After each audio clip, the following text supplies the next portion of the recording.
तो functions of money, functions of money में 2-3 तरीके के क्वेश्चन पूछे जाते हैं। एक तो डायरेक्टली आपसे पूछा जाता है कि explain the functions of money, explain any 4 functions of money, explain any 2 functions of money, like that.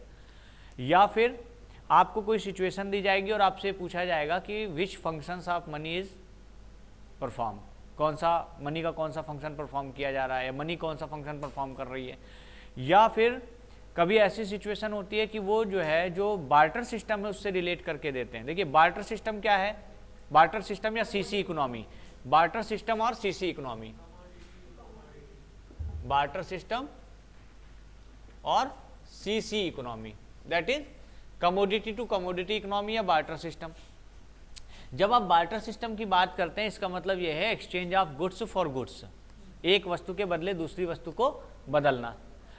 तो इसमें जो पूछा जाता है क्वेश्चन वो ये पूछा जाता है कि what are the lacks of barter system, what are the drawbacks of barter system. बार्टर सिस्टम के ड्रॉबैक क्या थे, क्वेश्चन नंबर 1।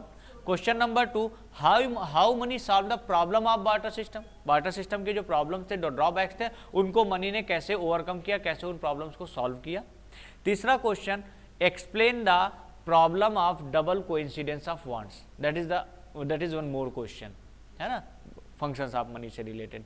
तो ये 3-4 क्वेश्चन आपके हैं, इन 3-4 क्वेश्चन में से ही कोई एक क्वेश्चन आपसे पूछा जाएगा। तो जब हम बात करेंगे, जैसे मान लीजिए सबसे पहले हम बार्टर सिस्टम की बात करते हैं, इसमें सबसे पहला जो आता है वो आता है double coincidence of wants, problem of double coincidence of wants. तो डबल कोइंसिडेंस ऑफ वांट्स का मतलब ये है कि कंज्यूमर ए और कंज्यूमर बी हैं, इसके पास अगर पल्सेस है और ये राइस चाहता है, इसके पास राइस है लेकिन ये वीट चाहता है, there will be no transaction, इनके बीच में ट्रांजेक्शन नहीं होगा। क्यों नहीं होगा, क्योंकि डबल कोइंसिडेंस ऑफ वांट्स नहीं हो रहा है। डबल कोइंसिडेंस ऑफ वांट्स का मतलब क्या हुआ कि इसके पास जो है वो इसके पास होना चाहिए, जिसके पास जो है वो इसको चाहिए, और इसके पास जो है वो इसको चाहिए, तब दो डबल कोइंसिडेंस ऑफ वांट्स होगा कि इनको राइस चाहिए अपनी पल्सेस के बदले। यहां पर राइस तो है इसके पास लेकिन इसको राइस के बदले पल्सेस नहीं चाहिए, इसको क्या चाहिए, वीट चाहिए, तो ये ट्रांजैक्शन नहीं होगा। लेकिन अगर मान लीजिए कि कोई सी कंज्यूमर है, सी के पास जो है वो राइस है और इसको पल्सेस चाहिए, तो क्या हो जाएगा, ये अपना पल्सेस इसको देगा और राइस इससे लेगा, इन दोनों के बीच में ट्रांजैक्शन ए और सी के बीच में हो जाएगा। तो ये कहलाता है डबल कोइंसिडेंस ऑफ वांट्स, ठीक है ना। यहां पर double coincidence of wants fulfil नहीं हो रहा है, ए और बी के बीच में डबल कोइंसिडेंस ऑफ वांट्स की जो कंडीशन है फुलफिल नहीं हो रही, इसलिए ट्रांजैक्शन नहीं होगा। लेकिन जो सी है, ए और सी के बीच में डबल कोइंसिडेंस ऑफ वांट्स हो रहा है।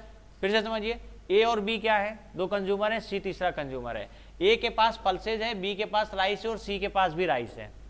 ए को अपनी पल्सेस के बदले राइस चाहिए लेकिन बी को अपनी राइस के बदले वीट चाहिए, तो इन दोनों के बीच में ट्रांजैक्शन नहीं होगा। लेकिन सी को अपनी राइस के बदले पल्सेस चाहिए, तो सी क्या करेगा, ए को राइस दे देगा और ए से पल्सेस ले लेगा, इनके बीच में हो जाएगा। तो जब बार्टर सिस्टम था तो ये ड्रॉबैक था बार्टर सिस्टम का। ड्रॉबैक इसलिए माना गया इसको कि भाई हर आदमी को उस आदमी की तलाश करनी पड़ेगी जिस आदमी के पास उसकी रिक्वायर्ड की चीजें जो है, जो रिक्वायरमेंट है वो अवेलेबल हो, और साथ में उस व्यक्ति को वो चीज भी चाहिए जो हम उसके बदले देना चाहते हैं, ठीक है ना। तो ये जो है डबल कोइंसिडेंस ऑफ वांट्स की प्रॉब्लम थी बार्टर सिस्टम में, है ना। तो जब आपसे ये पूछा जाए कि डबल कोइंसिडेंस ऑफ वांट्स को आप एक्सप्लेन करिए, तो आप इस तरीके से पूरा बताएंगे कि डबल कोइंसिडेंस ऑफ वांट्स इसे कहते हैं कि जहां पर जो भी हो उसको कैसे मैनेज करना है, फिजिक्स क्लास। ओके, सो अब ये हो गया। अब आप आ जाइए फंक्शंस ऑफ मनी पर, या उससे पहले आप ले लेते हैं ड्रॉबैक्स ऑफ बार्टर सिस्टम। एक तो ड्रॉबैक्स ये हो गया, दूसरा lack of double coincidence of wants, double coincidence of wants. दूसरा lack of measure of value, तीसरा lack of store of value, and the next one is lack of standard of deferred payment. ठीक है, ये मान लीजिए कि चार आपके जो है ये जो फंक्शंस हैं इनको याद कैसे रखना है आपको, ये समझ लीजिए। जो लैक्स हैं इनमें से लैक्स हटा दीजिए तो फंक्शंस ऑफ मनी बन जाएंगे।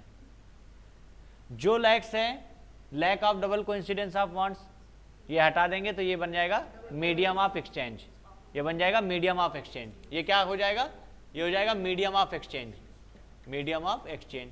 जैसे पैसा आ गया तो अब आप पैसे से कोई भी चीज़ क्या कर सकते हैं, एक्सचेंज कर सकते हैं। जैसे मान लीजिए कि मेरे पास ये मार्कर है और मुझे इसके बदले पेन चाहिए, अजय के पास पेन है उसके बदले इनको ये मार्कर नहीं चाहिए, उनको कुछ और चाहिए, स्केल चाहिए, नहीं होगा। लेकिन अगर पैसा है तो मैंने क्या किया, इस मार्कर को इनसे बेचा, जिसको मार्कर चाहिए उससे पैसा लिया, पैसे से अजय से पेन खरीदा, अजय के पास पैसा, उन्होंने उस पैसे से स्केल खरीदा। तो पैसा आने से मीडियम ऑफ एक्सचेंज का काम आसान हो गया। ठीक है, तो जब हम इसको जो है जो ओवरकम का क्वेश्चन आता है कि how many overcome the problems of barter system, तो आप ऐसे ही बताएंगे कि जब पैसा एग्जिस्ट किया तो ये डबल कोइंसिडेंस ऑफ वांट्स की जो प्रॉब्लम थी ये खत्म हो गई, हमने अपना सामान बेच के पैसा पाया और हमने उस पैसे से अपना सामान जो जरूरत है उसको खरीद लिया। दूसरे बंदे के पास जो पैसा पहुंचा उसने उससे कुछ दूसरा खरीदा, तीसरे व्यक्ति के पास जो पहुंचा उसने उससे अपने पैसे से सामान खरीदा। तो पैसा आने से ये जो हमको आदमी ढूंढना पड़ता था कि हमारा सामान किसके पास है और कौन हमारा सामान लेने को तैयार है, वो प्रॉब्लम हमारी सॉर्ट आउट हो गई। The next one is lack of measure of value. आप जब बार्टर सिस्टम में हैं तो you can not measure the value of the commodities. जैसे मान लीजिए कि एक ये है और एक ये मोबाइल है, आप कैसे मेजर करेंगे कि इस मोबाइल के कितने बराबर ये मार्कर होगा, ठीक है ना। या मान लीजिए ये मोबाइल है और पता चला कि ये बॉटल है, आप कैसे मेजर करेंगे कि एक मोबाइल के बराबर कितनी बॉटल होंगी। तो मेजरमेंट वैल्यू ऑफ एक कॉमन मेजरमेंट वैल्यू जो थी वो नहीं थी। यहाँ पर किसी चीज़ को हम कॉमन मेजरमेंट वैल्यू नहीं दे सकते थे। हम अपने खुद के जो है विवेक पर खुद से हम ये डिसाइड कर लेते थे कि भाई हमारे एक प्रोडक्ट के बदले तुम्हारा कितना प्रोडक्ट आएगा। ये जब हम एक्सचेंज करते थे बार्टर सिस्टम में तो हम खुद से डिसाइड करते थे। लेकिन पैसा जब आ गया तो हर चीज़ की एक कीमत हो गई, ये 10 रुपये का है और ये मोबाइल मान लिए 4000 का है, तो हम ये सकते हैं कि एक मार्कर के बराबर 400 मोबाइल है। अब हम डिसाइड कर सकते हैं इसको, लेकिन पहले हम ऐसा नहीं कर सकते थे। ठीक है, अगर मान लीजिए एक मोबाइल के बराबर 400 मार्कर हुए, अगर ये 10 रुपये का और हमारा जो है जो मोबाइल 400 का है, तो इस तरीके से हर चीज़ की कीमत निर्धारित हो गई कि ये मार्कर कितने का है, ये स्पेक्स कितने का है, ये बोर्ड कितने का है, ये वॉच कितने की है, ये जो है आपकी घड़ी लगी है कितने की है, ये कैमरा कितने का है, कंप्यूटर कितने का है, हर चीज़ की कीमत निर्धारित हो गई। तो ये आपका lack of measure of value हटेगा, तो यहाँ क्या आ जाएगा, measure of value, measure of value आ जाएगा। इसी तरीके से नेक्स्ट है आपका lack of store of value. Lack of store of value क्या है, हाँ वैल्यू जो जब हमारे पास पैसा नहीं था, जब मॉनेटरी सिस्टम इकोनॉमी में एग्जिस्ट नहीं करती थी, तब क्या होता था कि हमको जो स्टोर करना पड़ता था, स्टोर करने के लिए बहुत, जैसे मान लीजिए कि हमको 100 क्विंटल जो है वो वीट का स्टोर करना है, तो 100 क्विंटल वीट स्टोर करने के लिए एक बड़ा रूम चाहिए, उसकी देखभाल चाहिए, नहीं तो उसमें कीड़े लग सकते हैं, खराब हो सकता है, भीग सकता है ना। लेकिन पैसा आ गया तो हमने क्या किया कि उसको ले जा करके हमने सेल किया और सेल करके पैसा लेकर के और अपने पास रख लिए। पैसे को स्टोर करने के लिए बहुत ज़्यादा जगह नहीं चाहिए, बहुत ज़्यादा। गोल्ड है, गोल्ड में हमने पैसा स्टोर कर लिया, गोल्ड हमने खरीद लिया, छोटा सा है, ठीक है, पैसे से हमने खरीद लिया। तो स्टोर ऑफ वैल्यू की जो प्रॉब्लम है वो मनी के आने से जो है क्या हो गई, सॉल्व हो गई। उसके बाद आज ये आपका हो जाएगा स्टोर ऑफ वैल्यू।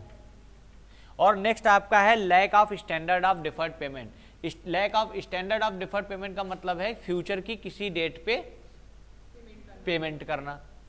तो जब पैसा आ गया तो हमारे लिए ये काम आसान हो गया। जैसे मान लीजिए कि हम कोई प्रोडक्ट ले करके आते हैं मार्केट से और हमने उससे कहा कि भाई हम आपको पैसा 1 महीने के बाद देंगे या 10 दिन के बाद देंगे या 15 दिन के बाद देंगे, तो हम उसको 15 दिन के बाद मान लीजिए 1000 रुपये का हम सामान कोई परचेज करके लाए हैं, तो 1 महीने के बाद हमको उसको कितना देना है, 1000 रुपये देना है। और हम जब जाएंगे उसकी शॉप पे 1000 रुपये देंगे तो वो कुछ भी नहीं कहेगा, सिंपली 1000 रुपये लेकर के और रख लेगा। लेकिन अगर सपोज करिए कि मनी ना होती, हम डिसाइड करते कि भाई ऐसा है कि हमें अभी जो है आप 1 क्विंटल चावल दे दीजिए और हम आपको 1 क्विंटल चावल कुछ दिन के बाद दे देंगे, या 1 क्विंटल गेहूं कुछ दिन के बाद दे देंगे, या हम आपको कुछ किलो दाल दे देंगे, पल्सेस दे देंगे। ऐसी सिचुएशन में जब कुछ दिन के बाद हम उसको वापस सामान करने जाते हैं, इट मे बी पॉसिबल कि वो उसको लेने से मना कर देता है कि भाई हमने जो दिया था उसकी क्वालिटी अच्छी थी, आप जो दे रहे हो उसकी क्वालिटी अच्छी नहीं है। इट मे बी पॉसिबल ना। तो ऐसी सिचुएशंस, ऐसी प्रॉब्लम्स आती थी। तो यहाँ पर मनी के आ जाने से स्टैंडर्ड ऑफ डिफर्ड पेमेंट का भी एक आपका फंक्शन हो गया। ठीक है, इसमें से जो ये आपके मीडियम ऑफ एक्सचेंज और मेजर्स ऑफ वैल्यू है, ये दोनों आपके क्या कहलाते हैं, ये कहलाते हैं प्राइमरी फंक्शन ऑफ मनी। ठीक है, और आपका स्टोर ऑफ वैल्यू और स्टैंडर्ड ऑफ डिफर्ड पेमेंट जो है ये क्या कहलाते हैं, ये कहलाते हैं सेकेंडरी फंक्शंस ऑफ मनी।